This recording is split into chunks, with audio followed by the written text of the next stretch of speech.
Hey guys, my name is Ismas and welcome to another Blender Daily Tip, and today we're going to be looking at how to make this perforated gun barrel. Yes, so this was a tutorial request from this guy here. I won't even try pronouncing your name because I'll butcher it, but he's one of my patrons, and yeah, if you are a patron, you can request tutorials and I'll see what I can do. But yeah, thank you a lot for the support. So we're going to attempt. I'm going to show you how to make this barrel kind of with holes here. So his request was to make the entire gun, but he told me he was having more issues with this. So I thought of, instead of making an entire tutorial on how to make the gun, I can break it down in few videos, just showing you how to make the difficult parts. And maybe after I can make a time-lapse video of creating the entire process of the gun, because most of the other parts about this gun are quite basic and easy to make. So let me show you some of the reference images he sent me. You can see it's a lot of cylinders and extrusions that are very easy to do. So yeah, I think the hardest part would be making this gun barrel that is perforated with holes. So I'm going to do this and maybe other parts that might be a bit harder, and then the entire gun will be a time-lapse video that I'll upload on the second channel. So let's dive in and show you how to make this here. I guess I should also just put it have a reference image here. Let me see, let me use this. Yeah, let's use this. So there are a few different ways you can do this. You can use booleans, but you're going to have, if you use booleans, you're going to have trouble kind of with rogue vertices that are in places they should not be. So I'm going to show you both ways, but for this first part I'm going to show you the easiest way and the way that I will recommend, so that we don't have to deal with the leftover vertices booleans add. So we can add plane like this. Let me turn on random colors and cavity just so you can easily see what I'm doing here. Then go to edit mode and then hit I to insert the selected face, and then right click to subdivide it twice, and F to convert it into an n-gon that will remove the inside subdivisions or edges, and then hold down Shift Alt S and then 1 to convert it into a circle. So that is going to be one hole that we have here. We're going to use arrays and mirrors to kind of duplicate this around, and yeah, so then after you do that, we want to connect this vertex to this here, like cut it here, but using a knife tool won't give you accurate cuts. So what you would do here is select these outer edges, subdivide them, and if you go to vertex mode, you can see now we have added a vertex between them that we can join with the inside vertex like so. Now we don't need this inside part, so we can select this face and delete that. So we have that, and we want to mirror this on this side, so we can select this side here, delete those vertices. Let me make sure that this is joined. Okay, and select these and delete them. So let me make sure I'm doing this right. Actually, what we want to do is select this side here. I've just undone this, and so that I have this part. You can hit V to separate this V. I think the shortcut was changed. Hit Y to separate this, and then we need to move this section here to this here, because we're going to use the array and mirror modifier to kind of duplicate this in this pattern. This is the pattern we want to have at first. So zoom in until you see that all these vertices are aligned. So I'm moving so that they're perfectly aligned, and that when I select everything and then right click, merge vertices by distance, you can see that I've removed two vertices to join these two here. Now we're going to use the array modifiers, but first we want to first delete these extra parts we don't need to get our pattern complete. So this is the pattern that is going to give us this, and so now we just have to play with the right modifiers to get the exact pattern we're going for here. And we can try using the, you can start by adding the mirror modifier to get a full circle, and then in the Y as well, as you can see. And now when we add the array, you can see we can also add another array for the top part. So, and now you can extend this to be as long as you want. And if you want to make any changes, say you want this circle to be larger, you can just select these vertices and scale them out. You would need to add the clip modifier, clipping on, and make sure your cursor is at the center here, and change the pivot point to cursor so that you can scale it like so, as you can see. And also make sure the problem with doing that is that the second circle will not enlarge. So make sure that whatever changes you make, you do them before you add the array and the mirror modifier. So I think there are 6 holes on this going around this, so we can come back to this second array and increase the count as well. And now we just need to turn this into a cylindrical shape. So for that, that is very simple. We just need to add a curve circle. I'll rotate it directly to face me, and then to make this go around this, I will have to first set its position to the position of the cursor, so to the position of the circle. So Shift S while selecting the circle, cursor to selected, and then this selection to cursor to move it directly to align it with the cursor with the circle. And then you need to collapse this and then add a curve modifier, select the curve. You can see what we have. So it's not going all the way, so you can either add more holes on there, and if they start to go through each other like that, you can scale it down until they merge like that.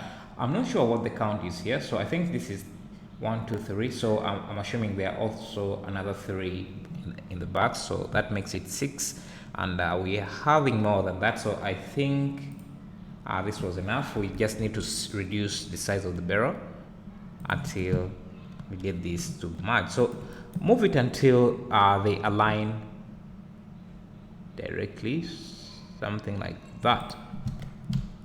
But you can see that our mesh is very, very low poly, so we can add a subdivision surface. But before we do that, let's add a shade smooth to make it look smooth, like that. And under the array modifier, there is a merge option, so you can have that so that it merges those vertices that you saw there. Those have been merged, and so we should do the same for this to remove those lines. And now we just need to make this more rounded to look like this. So I will just add use the shortcut Ctrl 2 to add to kind of smoothen the curve, and you can see we have now perfectly smooth circles. But the problem is that as you can see, if you look closely, they're kind of dense in here, and that's because of how we have positioned the subdivision modifier. So we need to move it up until we get rid of those. But now we are having an issue where we are having this kind of thing happening. So let's see. Yeah, I think it was happening already. So yeah, the other circles are perfect except this one here. The reason why we have this going on here is because the curve, when we add the curve, it doesn't merge these two edges here. And if I can turn on, if you scale this down, you can see that there is that gap there. As long as that gap is there, we are going to experience this issue here, where we don't get a complete circle, but this start curving around the edges. So unfortunately, there is no merge option like we have for the vertices here, for the merge option. And you can see if you don't have this merge turned on, you will run into those issues as well with the array modifier. And since we don't have the this how is it called, since we don't have a merge option for the curve, we need to merge these ourselves. So to do that, we are going to first turn off some of the arrays. Let's leave the curve on and turn on this array. Okay, so this is the array that kind of creates that cylindrical shape, and we don't. This just makes the duplicates go by length, and this array makes them go by width or around the curve. So this is the array we want to worry about. So we can apply this array. Okay, before you apply the array, you want to apply the mirror, because the results of this array are dependent on this mirror. So if you apply this array first before you apply the mirror, you're going to get these results instead of the results we want. So let's apply this mirror, but just to be safe, I'm going to make a duplicate of this so that if I want to make any changes, I still have that option. Let me hide this, but then apply this mirror, and you can see what did I apply? Okay, let me apply this mirror and then apply this. Let's see, and then apply this array, and this can wait. I think we also have to apply this curve, so apply that, and now we can merge these vertices. As you can see that they are not merged, that's why we have this issue. Our circles are still perfect except the outer ones. Those will become perfect after we apply, when we add this subdivision. This subdivision, remember, has to be, let me see, okay, we're still having this issue. I think we'll have to figure out what is making that happen, but let's first merge these two, merge at the center, Alt M, merge the center, then this merge at the center, so that we have something like that. Now we can get this. So we are running into an issue here. As you can see, we have this kind of push in, and it's no longer being fixed by just moving the array modifiers around. So let's see how we can work around that. I think it's because we don't have an edge here. So if you look at this circle, it has a lot of symmetry that we can use to our advantage. So let me first turn off this so that you can see this symmetry easily. So I think if we select this side, we can delete that. Let me make sure I'm not selecting anything else. We can delete the edges on this side, and also select the edges on the bottom side here, vertices on the bottom side, so that we remain with this. And now I think we can use the mirror modifier again, have it up, then on the y-axis like that.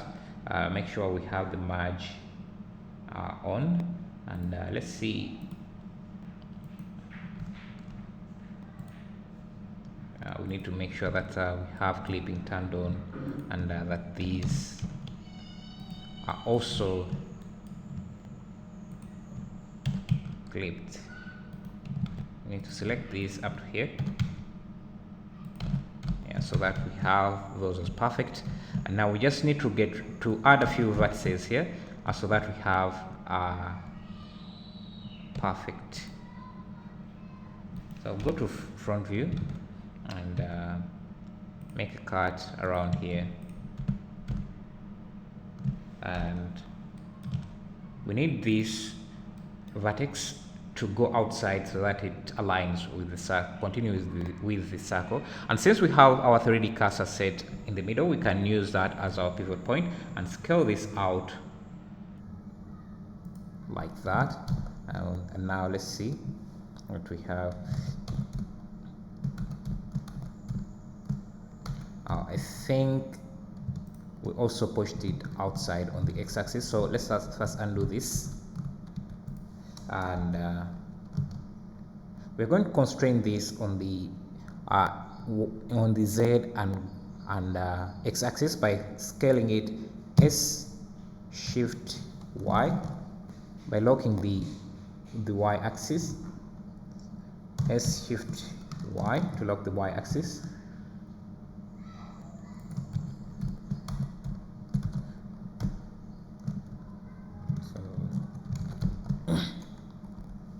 And if you look at this, you can see that there is a line of symmetry here as well. So we can select these other vertices, delete them, and copy this mirror.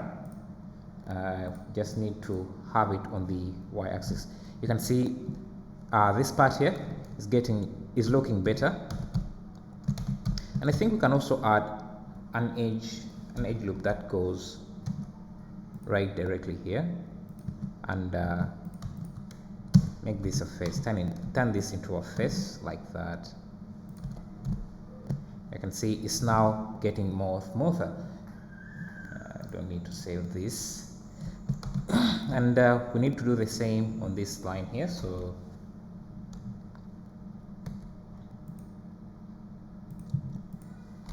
again push it out, but make sure you constrain or lock the y-axis. If you don't lock the y-axis and try scaling this, you run into this issue here. So hold on S, shift S, then shift Y to lock down the x-axis, so that the y-axis, so that you only scale it in the x and z plane, like that. Again, for this here, I think we can add a loop here, join that, and also make sure that this follows the same curve, and I think that is doing okay. Get rid of that edge, and I think we need to do the same around here and push that out again like that.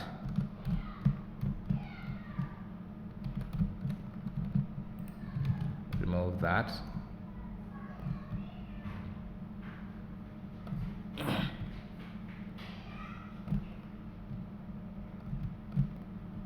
Let me see if we remove.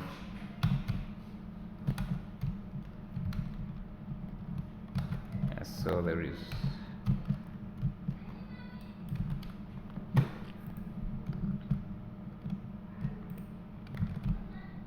Yeah, so I think this looks better. Let's look at what we had here before and try comparing it. So if I bring all this back,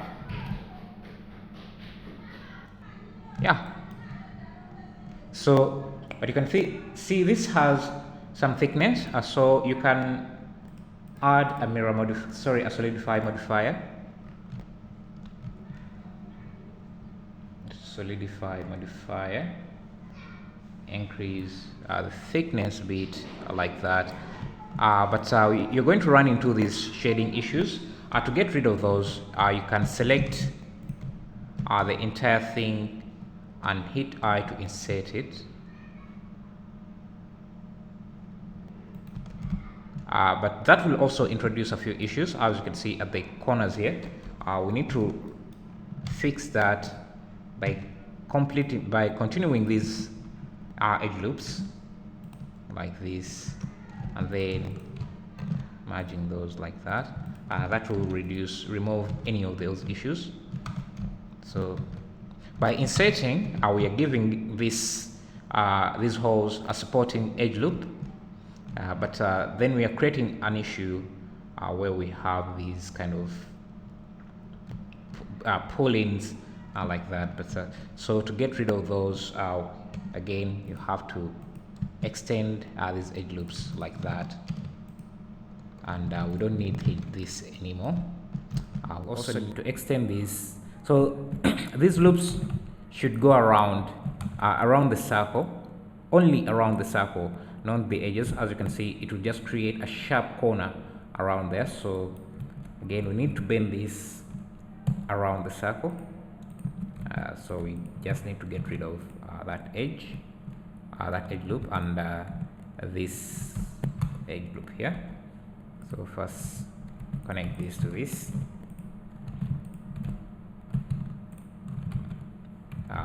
Okay, why did that happen? Okay, so I need to merge this first, they dissolve that. Okay, so I'll just merge this to this. Perfect, I think, and you can see it looks even better. So so the problem with using the solidify modifier is also adding thickness to the inside, and that is going to add on the overall polygon count. So let's see, you can see how many triangles we have here, or how many vertices we have here. Without the solidify modifier, you can see this number goes down. And yeah, so if you don't want this side to show, but you still want to have that illusion of thickness, you can just turn on only rim, so that you see this, but you don't have this filled in. And you can see, if you see the polygon count here, if you remove only rim, you can see this goes up. And yeah.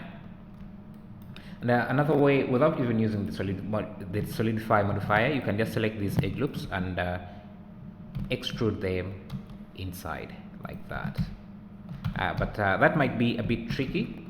So if you wanted to do that, you would do it at this stage here. Let me first turn off all of these. You would do it at this stage when this is laid down, so that you can extrude them directly like that. And when you turn these on, you can see they look better. And to make them sharp, because you can see they're a bit smooth, you would just, let's first turn this off. You would just bevel those edge loops.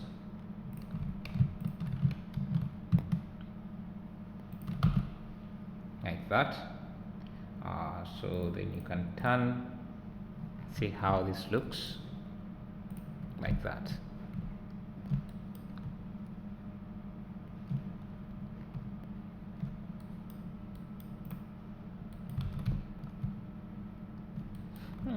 This looks, I think, better than this for some reason.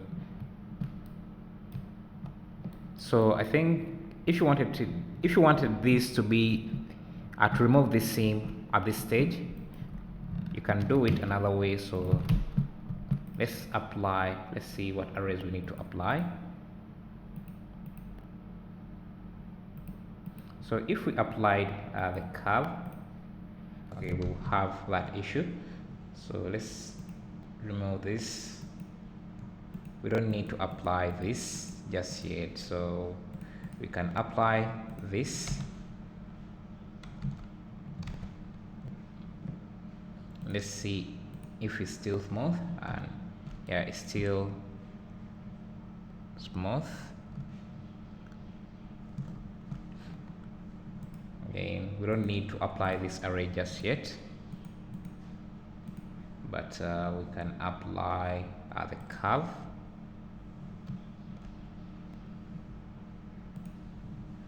For some reason, when you apply the curve,